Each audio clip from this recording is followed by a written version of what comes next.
ಕಾಂಗ್ರೆಸ್ನಲ್ಲಿರುವಂಥ ಹಿಂದೂ ಶಾಸಕರೇ, ನೀವು ಯಾವ ಮೋರೆಯನ್ನು ಹೊತ್ಕೊಂಡು, ಯಾವ ಮುಸುಡಿ, ನಿಮ್ಮ ಮುಸುಡಿ ಇದೆಯಲ್ಲ ಕನ್ನಡಿಗಳಲ್ಲಿ ಒಂದ್ಸತಿ ನೋಡ್ಕೊಳ್ಳಿ. ಹಿಂದೂ ಮತದಾರರು ಯಾರು ನಿಮಗೆ ಮತವನ್ನು ಹಾಕಿಲ್ವೇನ್ರಿ?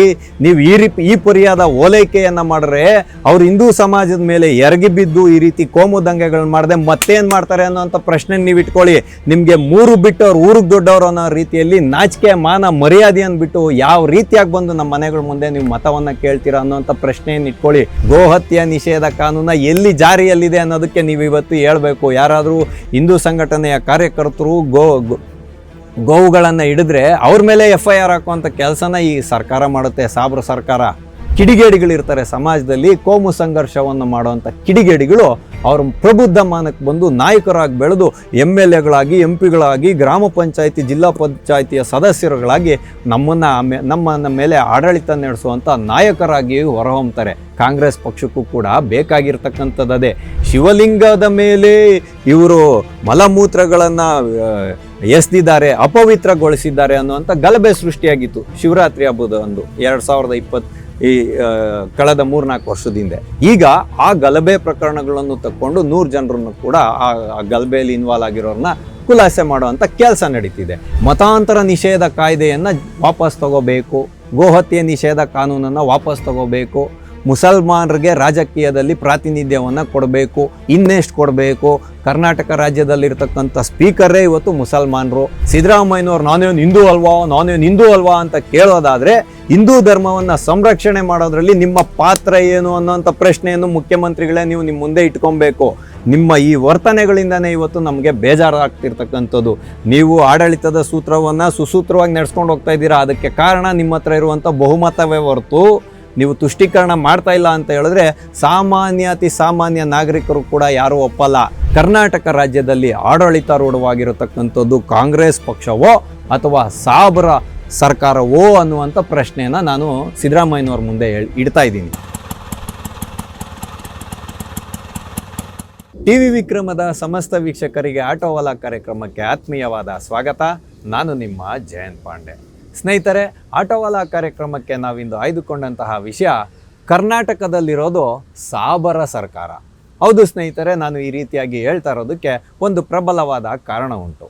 ಸ್ನೇಹಿತರೆ, ತಾನು ಸರ್ವ ಜನಾಂಗದ ಶಾಂತಿಯ ತೋಟವನ್ನು ನಿರ್ಮಾಣ ಮಾಡ್ತೀನಿ, ನಂದು ಮಹಾನ್ ಜಾತ್ಯತೀತ ಸರ್ಕಾರ, ಎಲ್ಲರನ್ನೂ ಸರ್ವಧರ್ಮದ ಸಮಭಾವದಿಂದ ನೋಡ್ಕೊತೀನಿ ಅಂತ ಪುಂಖಾನುಪುಂಖವಾಗಿ ಪುಂಗಿ ಊದಿ ಸಾಕಷ್ಟು ಉಚಿತ ಭಾಗ್ಯಗಳನ್ನು ಕೊಡ್ತೀವಿ ಅಂತ ಹೇಳಿ ಆಡಳಿತಾರೂಢವಾಗಿ ಬಂದಂಥ ಕಾಂಗ್ರೆಸ್ ಸರ್ಕಾರ ಇವತ್ತು ಮಾಡಲಿಕ್ಕೆ ಹೊರಟಿರೋದು ಏನು ಅನ್ನುವಂಥ ಒಂದು ಪ್ರಬಲವಾದ ಅನುಮಾನ ಎಲ್ಲರಲ್ಲಿ ವ್ಯಕ್ತ ಆಗ್ತಾ ಇರತಕ್ಕಂಥದ್ದು ರಾಜಕೀಯ ವಲಯದಲ್ಲಿ.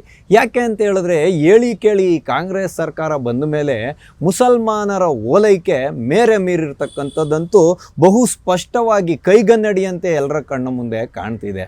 ಆದರೆ ಇವತ್ತು ಹೋರಾಟಗಾರರ ಒಂದು ಹೋರಾಟಗಳನ್ನು ಮುಂದೆ ಇಟ್ಕೊಂಡು, ಅಂದರೆ ಕರವೇ ಇರ್ಬೋದು, ರೈತರ ಹೋರಾಟ ಇರ್ಬೋದು, ಇಂಥ ವಿಷಯಗಳನ್ನು, ಅಂದರೆ ಹೋರಾಟಗಾರರು ಕೆಲವೊಂದು ಸಂದರ್ಭದಲ್ಲಿ ಇವಾಗ ಹೋರಾಟಗಳನ್ನು ಮಾಡ್ತಾರೆ, ರಾಜ್ಯದ ಪರವಾಗಿ, ಭಾಷೆಯ ಪರವಾಗಿ, ರೈತರ ಪರವಾಗಿ.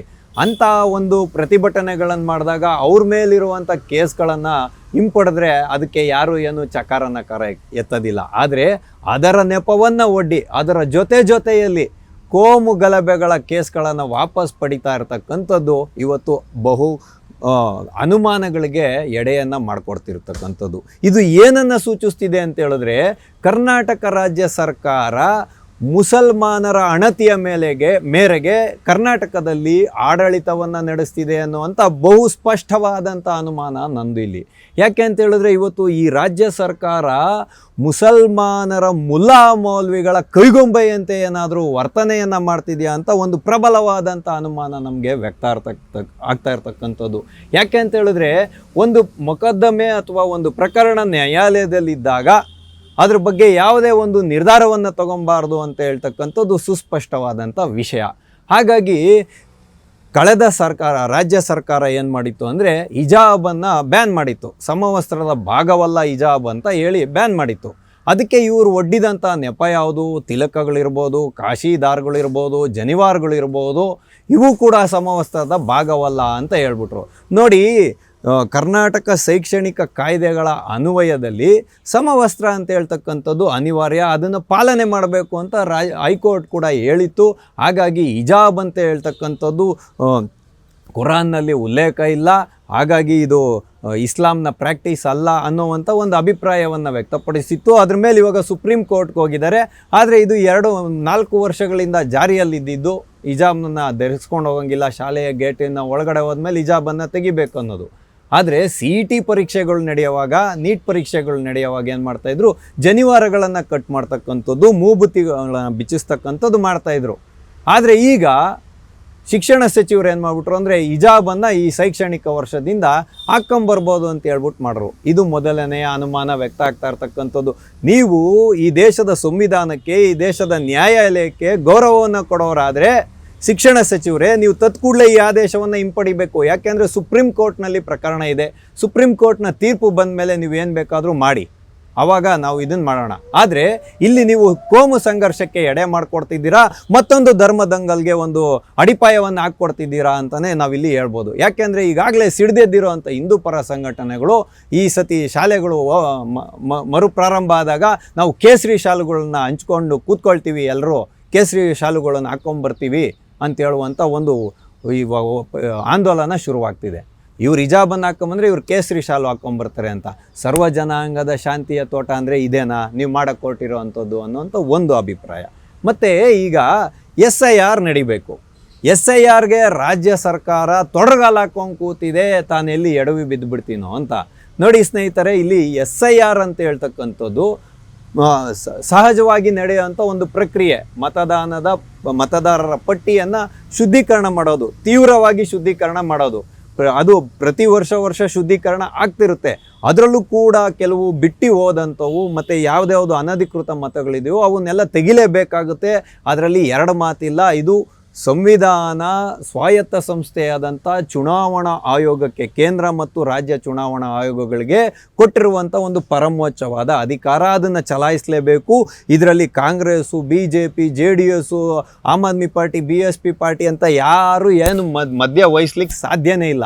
ಆದರೆ ಈಗ ಇವರೆಲ್ಲರೂ ತೆಗೆದಿರುವಂಥ ತಂಟೆಯ ತಕರಾರು ಏನು ಅಂದರೆ, ರಚ್ಚೆ ಹಿಡಿದು ಕೂತಿರೋದು ಏನಕ್ಕೆ ಅಂತ ಹೇಳಿದ್ರೆ, ಮುಸಲ್ಮಾನರ ಓಟುಗಳನ್ನು ಡೆಲೀಟ್ ಮಾಡಿಬಿಡ್ತಾರೆ ಅನ್ನುವಂಥ ನೆಪವನ್ನು ಒಡ್ತಿರ್ತಕ್ಕಂಥದ್ದು. ಹೌದು, ಇಲ್ಲಿ ಯಾರ ಮತವನ್ನು ಕೂಡ ಏಕೈಕಿಯಾಗಿ ತೆಗೆದಾಕೋಕ್ಕಾಗಲ್ಲ. ಹಲವಾರು ಹಂತಗಳಲ್ಲಿ ಅದನ್ನು ಪರೀಕ್ಷೆಯನ್ನು ಮಾಡ್ತಾರೆ, ತಪಾಸಣೆಯನ್ನು ಮಾಡ್ತಾರೆ, ಸ್ಪಷ್ಟೀಕರಣವನ್ನು ಕೇಳ್ತಾರೆ ಆ ಮತದಾರನಿಂದ.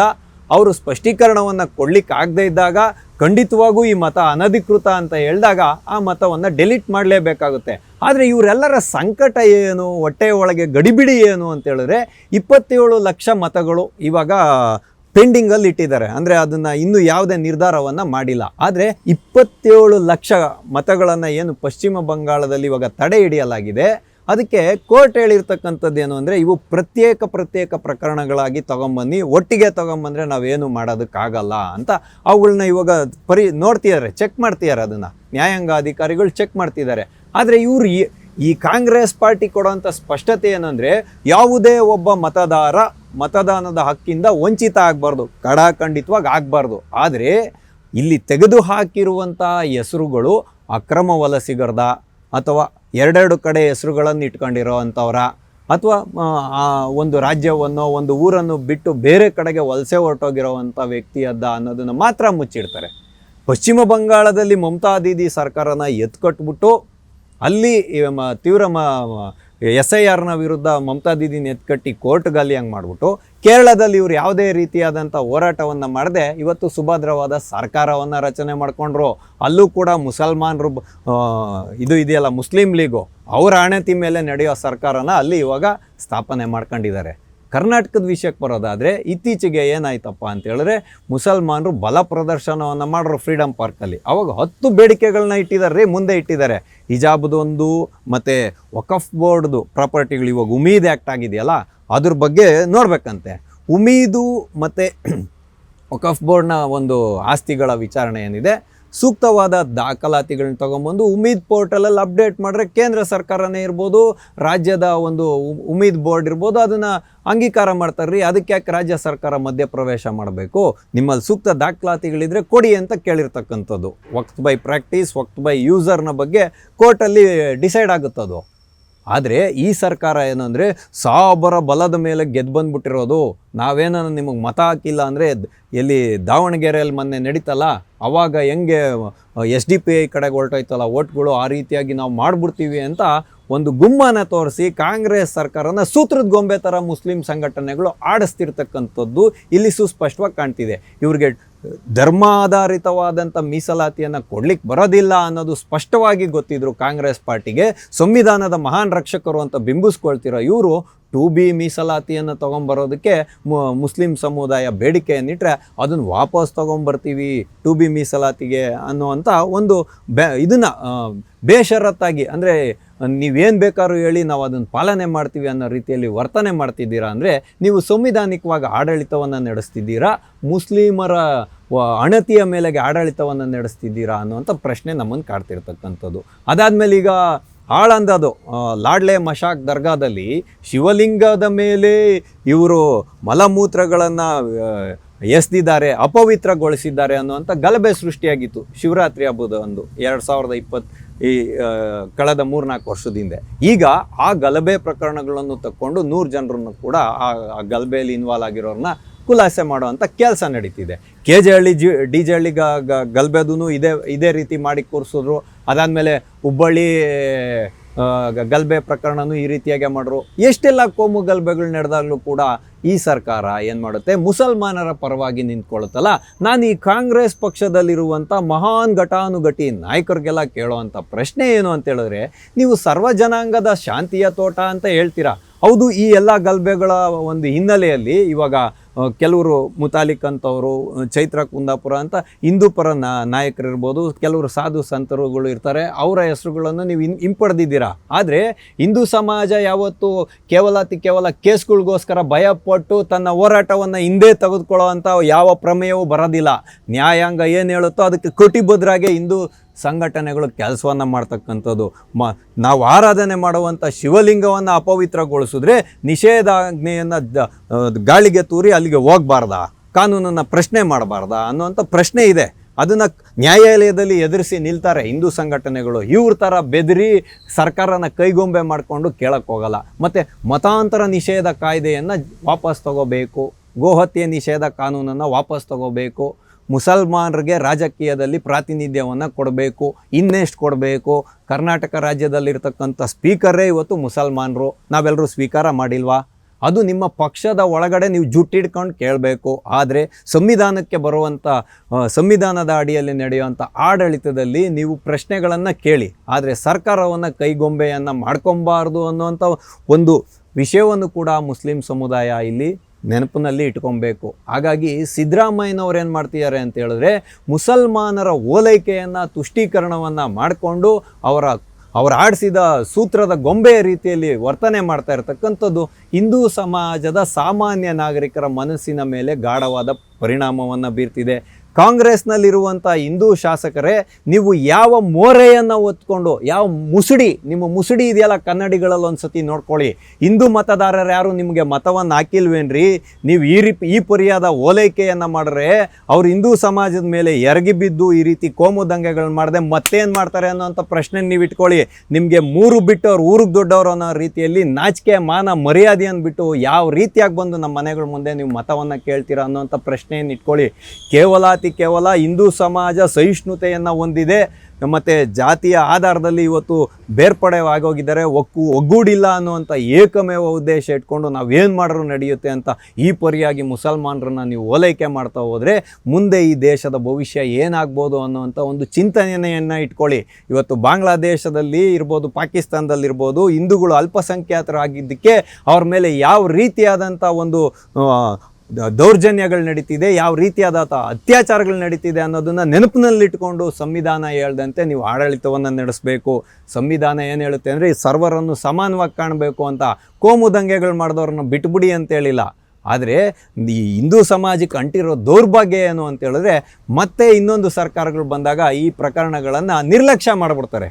ಅದು ಹಂಗೆ ಮುಂದಕ್ಕೆ ಹೊರಟೋಗಿ ಯಾರ್ಯಾರು ಈ ರೀತಿಯಲ್ಲಿ ಕಿಡಿಗೇಡಿಗಳಿರ್ತಾರೆ ಸಮಾಜದಲ್ಲಿ, ಕೋಮು ಸಂಘರ್ಷವನ್ನು ಮಾಡುವಂಥ ಕಿಡಿಗೇಡಿಗಳು ಅವರು ಪ್ರಬುದ್ಧ ಮಾನಕ್ಕೆ ಬಂದು ನಾಯಕರಾಗಿ ಬೆಳೆದು MLAಗಳಾಗಿ, MP ಗಳಾಗಿ, ಗ್ರಾಮ ಪಂಚಾಯಿತಿ, ಜಿಲ್ಲಾ ಪಂಚಾಯಿತಿಯ ಸದಸ್ಯರುಗಳಾಗಿ ನಮ್ಮ ಮೇಲೆ ಆಡಳಿತ ನಡೆಸುವಂಥ ನಾಯಕರಾಗಿ ಹೊರಹೊಮ್ತಾರೆ. ಕಾಂಗ್ರೆಸ್ ಪಕ್ಷಕ್ಕೂ ಕೂಡ ಬೇಕಾಗಿರ್ತಕ್ಕಂಥದ್ದೇ ಈ ದೇಶದಲ್ಲಿರುವಂಥ 24% ಮುಸಲ್ಮಾನರ ಒಂದು ಪಾದಚರಣಗಳಿಗೆ ಎರಗಿ ತನ್ನ ಮತದ ಬ್ಯಾಂಕನ್ನು ಗಟ್ಟಿ ಮಾಡ್ಕೊಬೇಕು ಅಂತ. ಸಿದ್ದರಾಮಯ್ಯನವ್ರು ನಾನೇನು ಹಿಂದೂ ಅಲ್ವಾ ಅಂತ ಕೇಳೋದಾದರೆ ಹಿಂದೂ ಧರ್ಮವನ್ನು ಸಂರಕ್ಷಣೆ ಮಾಡೋದ್ರಲ್ಲಿ ನಿಮ್ಮ ಪಾತ್ರ ಏನು ಅನ್ನೋಂಥ ಪ್ರಶ್ನೆಯನ್ನು ಮುಖ್ಯಮಂತ್ರಿಗಳೇ ನೀವು ನಿಮ್ಮ ಮುಂದೆ ಇಟ್ಕೊಬೇಕು. ನಿಮ್ಮ ಈ ವರ್ತನೆಗಳಿಂದನೇ ಇವತ್ತು ನಮಗೆ ಬೇಜಾರಾಗ್ತಿರ್ತಕ್ಕಂಥದ್ದು. ನೀವು ಆಡಳಿತದ ಸೂತ್ರವನ್ನು ಸುಸೂತ್ರವಾಗಿ ನಡೆಸ್ಕೊಂಡು ಹೋಗ್ತಾ ಇದ್ದೀರಾ, ಅದಕ್ಕೆ ಕಾರಣ ನಿಮ್ಮ ಹತ್ರ ಇರುವಂಥ ಬಹುಮತವೇ ಹೊರತು ನೀವು ತುಷ್ಟೀಕರಣ ಮಾಡ್ತಾ ಇಲ್ಲ ಅಂತ ಹೇಳಿದ್ರೆ ಅತಿ ಸಾಮಾನ್ಯ ನಾಗರಿಕರು ಕೂಡ ಯಾರೂ ಒಪ್ಪಲ್ಲ. ಒಬ್ಬ ಸಾಮಾನ್ಯ ಆಟೋ ಚಾಲಕನಾಗಿ ನಾನು ಕೂಡ ಒಪ್ಪಲ್ಲ. ಗೋಹತ್ಯೆ ನಿಷೇಧ ಕಾನೂನ ಎಲ್ಲಿ ಜಾರಿಯಲ್ಲಿದೆ ಅನ್ನೋದಕ್ಕೆ ನೀವು ಇವತ್ತು ಹೇಳಬೇಕು. ಯಾರಾದರೂ ಹಿಂದೂ ಸಂಘಟನೆಯ ಕಾರ್ಯಕರ್ತರು ಗೋವುಗಳನ್ನು ಹಿಡಿದ್ರೆ ಅವ್ರ ಮೇಲೆ FIR ಹಾಕುವಂಥ ಕೆಲಸನ ಈ ಸರ್ಕಾರ ಮಾಡುತ್ತೆ, ಸಾಬ್ರ ಸರ್ಕಾರ. ಗೋವುಗಳನ್ನು ಹಿಡಿದುಕೊಟ್ಟವ್ರ ಮೇಲೇ ಕೇಸ್ ಹಾಕುವಂಥ ಕೆಲಸನ ಈ ಸಾಬ್ರ ಸರ್ಕಾರ ಮಾಡ್ತಾ ಇರತಕ್ಕಂಥದ್ದು. ಹುಬ್ಳಿಯಲ್ಲಿ ನಡೆದಂಥ ಜಿಹಾದ್ಗಳು ಇವೆಲ್ಲ ಹಿಂದೂ ಹೆಣ್ಮಕ್ಳನ್ನು ಹಾದಿ ತಪ್ಪಿಸುವಂಥ, ದಿಕ್ಕು ತಪ್ಪಿಸುವಂಥ, ಅವರ ಜೀವನಗಳ ಜೊತೆಯಲ್ಲಿ ಚೆಲ್ಲಾಟ ಆಡೋವಂಥ ಪ್ರಕರಣಗಳು ನಡೆದರೂ ಕೂಡ ಅದನ್ನು ಗಂಭೀರವಾಗಿ ಪರಿಗಣನೆಗೆ ತಗೊಳ್ಳದೆ ಯಾರೋ ಕೋಮು ಭಾವನೆಯನ್ನು ಬಿತ್ತಲಿಕ್ಕೆ ಮಾಡೋದು, ಇವರೆಲ್ಲ ಮೇಜರ್ಗಳು ಅಂದರೆ ಇವರೆಲ್ಲ ವಯಸ್ಕರಾಗಿರೋದ್ರಿಂದ ಅವರು ಸ್ವಂತ ನಿರ್ಧಾರವನ್ನು ತಗೊತಾರೆ ಅಂತೆಲ್ಲ ಹೇಳ್ಕೊಂಡು ತಿರುಗಾಡುವಂಥ ಈ ಸರ್ಕಾರ ನಾಚಿಕೆಯಿಂದ ತಲೆ ತಗ್ಸುವಂಥ ಈ ಕೆಲಸ ಏನು ಮಾಡ್ತಿದೆ ಅಂತ ಹೇಳಿದ್ರೆ ಅವರಿಗೂ ಕೂಡ ಗೊತ್ತಿದೆ. ಮುಸ್ಲಿಂ ಸಮುದಾಯದ ನಾಯಕರೇ ನೀವು ಕೇಳಿಸ್ಕೊಳ್ಳಿ, ಈ ಕಾಂಗ್ರೆಸ್ ಪಾರ್ಟಿಗೆ ಸ್ಪಷ್ಟವಾಗಿ ಗೊತ್ತಿದೆ. ಮುಸ್ಲಿಂ ಸಮುದಾಯ ತಮ್ಮ ನಾಯಕರನ್ನು ನಂಬಿಕೊಂಡು ಅವರ ಅಣತಿ ಮೇಲೆ ನಡ್ಕೊಂಡು ಈ ರೀತಿಯಾಗಿ ಅವ್ರ ನಾಯಕರು ಏನು ಮಾಡ್ತಾರೆ ಅಂದರೆ ಅವ್ರ ಭವಿಷ್ಯವನ್ನು ಸೃಷ್ಟಿ ಮಾಡ್ಕೊಳೋದಕ್ಕೆ ಮುಸ್ಲಿಂ ಸಮುದಾಯವನ್ನು ಬಲಿ ಕೊಡ್ತಿದ್ದಾರೆ. ಇಲ್ಲಿ ಮುಸ್ಲಿಂ ಸಮುದಾಯವನ್ನು ಬಲಿಪಶುಗಳಾಗಿ ಮಾಡ್ತಿದ್ದಾರೆ. ಯಾಕೆ ಅಂತ ಹೇಳಿದ್ರೆ ಇವರ ನಾಯಕತ್ವಗಳನ್ನ ಉಳಿಸ್ಕೊಳ್ಬೇಕು, ಇವರ ಧ್ವನಿಯನ್ನು ರಾಜಕೀಯ ವಲಯದಲ್ಲಿ ಉಳಿಸ್ಕೊಳ್ಬೇಕು ಅಂತ ಮುಸ್ಲಿಂ ಸಮುದಾಯವನ್ನು ಸಮಾಜದಿಂದ ಬೇರ್ಪಡಿಸುವಂಥ ಪ್ರಕ್ರಿಯೆಗೆ ಈ ನಾಯಕರು, ನಾಚಿಕೆ ಮಾನ ಇಲ್ಲದೆ ಇರೋ ನಾಯಕರು ಇವತ್ತು ಮಾಡ್ತಾ ಇರ್ತಕ್ಕಂಥದ್ದು. ಹಾಗಾಗಿ ಶಿಕ್ಷಣದಲ್ಲಿ ಪ್ರಾತಿನಿಧ್ಯವನ್ನು ತಗೊಳ್ಳಿ, ಎಲ್ಲ ಕಡೆಯೂ ಪ್ರಾತಿನಿಧ್ಯವನ್ನು ತಗೊಳ್ಳಿ, ಯಾರೂ ಬೇಡ ಅಂತ ಹೇಳ್ತಾ ಇಲ್ಲ. ಆದರೆ ಕೆಲವೊಂದು ವಿಷಯಗಳಲ್ಲಿ ಕಟ್ಟುನಿಟ್ಟಿನ ಕ್ರಮವನ್ನು ಕೈಗೊಳ್ಳಬೇಕು. ಹಾಗಾಗಿ ನಾಚಿಕೆ ಮಾನ ಮರ್ಯಾದೆ ಇರೋವಂಥ ಏನಾದರೂ ಇದ್ದರೆ, ನಾಚಿಕೆ ಮಾನ ಮರ್ಯಾದೆ ಇದ್ದರೆ ಈ ಕರ್ನಾಟಕ ರಾಜ್ಯ ಸರ್ಕಾರಕ್ಕೆ, ಸಾಬ್ರ ಸರ್ಕಾರಕ್ಕೆ, ಈ ಕನ್ನಡ ಪರ ಹೋರಾಟಗಾರರದು, ರೈತ ಚಳುವಳಿ, ಕನ್ನಡ ಚಳುವಳಿ, ಇಂಥ ಒಂದು ಸಾಮಾಜಿಕ ಕಳಕಳಿಯಿಂದ ಮಾಡಿರುವಂಥ ಹೋರಾಟಗಳನ್ನು ನೀವು ಹಿಂದೆ ತಗೊಳ್ಳಿ, ಅದರಲ್ಲಿ ಯಾರ್ದು ಚಕಾರ ನಕಾರಗಳು ಇಲ್ಲ. ಕಾವೇರಿ ಹೋರಾಟದ ಇದನ್ನು ತಗೊಳ್ಳಿಬೇಕಾರೆ.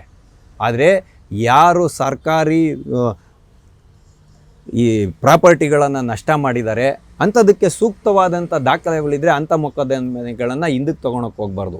ಮತ್ತು ಒಂದು ಸಮುದಾಯದ ಮೇಲೆ ಆಕ್ರಮಣ ಮಾಡುವಂಥ ಈ ಕೋಮು ಸಂಘರ್ಷದ ಇದಿದ್ದಾವೆ ಕೇಸ್ಗಳಿದ್ದಾವೆ, ಕೋಮು ಗಲಭೆ ಕೇಸ್ಗಳು, ಇದನ್ನು ವಾಪಸ್ ತಗೊಂಡು ನೀವು ಸಾಧಿಸ್ತಾ ಇರೋದೇನು? ಒಂದು ಸಮಾಜದ ಮೇಲೆ ಎರಗಿ ಬೀಳಬೇಕು ಅಂತ ಸರ್ವಸನ್ನದ್ಧವಾಗಿ ನಿಂತಿರುವಂಥ ಕಿಡಿಗೇಡಿಗಳಿಗೆ ನೀವು ಕೊಡ್ತಾ ಇರುವಂಥ ಸ್ಪಷ್ಟವಾದ ಸಂದೇಶ ಏನು? ಈ ಎಲ್ಲ ಅನುಮಾನಗಳ ಹಿನ್ನೆಲೆಯಲ್ಲಿಯೇ ನಾನಿವತ್ತು ಮಾನ್ಯ ಸಿದ್ದರಾಮಯ್ಯನವ್ರ ಮುಂದೆ ಒಂದು ಪ್ರಶ್ನೆಯನ್ನು ಇಡ್ತಾ ಇದ್ದೀನಿ.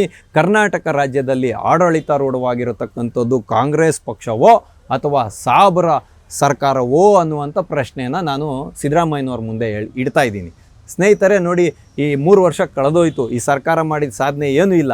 ಕಳೆದ 2 ವರ್ಷದಲ್ಲಾದರೂ ಇವ್ರು ಹೇಳ್ದಂಥ ಸರ್ವ ಜನಾಂಗದ ಶಾಂತಿಯ ತೋಟನ ಮಾಡಬೇಕೇ ಹೊರತು ಮುಸಲ್ಮಾನರ ಶಾಂತಿಯ ತೋಟ ಮಾಡಬಾರ್ದು ಅನ್ನುವಂಥ ಪ್ರಶ್ನೆ ಇಡ್ತಿದ್ದೀನಿ ಸಿದ್ದರಾಮಯ್ಯನವ್ರ ಮುಂದೆ. ಮಾನ್ಯ ಸಿದ್ದರಾಮಯ್ಯನವರೇ, ನೀವು ಇನ್ನಾದರೂ ಎಚ್ಚೆತ್ಕೊಂಡು ಈ ಕೋಮು ಗಲಭೆ ಕೇಸ್ಗಳೇನಿದೆ ಇದನ್ನು ಹಿಂದೆ ಪಡೀರಿ. ಇದರಲ್ಲಿ ಯಾವುದೋ ಕೆಲವರು ಹಿಂದೂ ನಾಯಕರಿಗೆ